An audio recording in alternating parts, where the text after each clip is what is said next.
благодарам за одговорот, што и не беше одговор. Добро ќе беше да беше вице-премиерката тука, може би таа поинаку ќе одговореше и ќе имаше некаква надеж.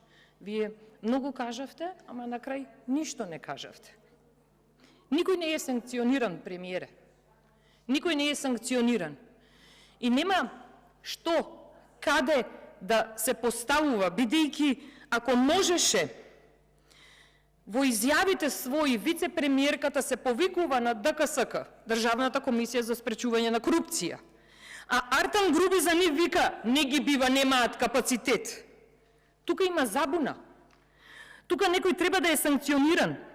Тој јавно изјавува дека овој состав не му се допаѓа и тенденциозно се гледа дека сака да направи ДКСК по своја желба да изгледа и да биде по својот состав, исто како што прави со обвинителството, бидејќи таму ги имаме, нели, бази, па ги имаме еден куп, други да не ги набројуваме.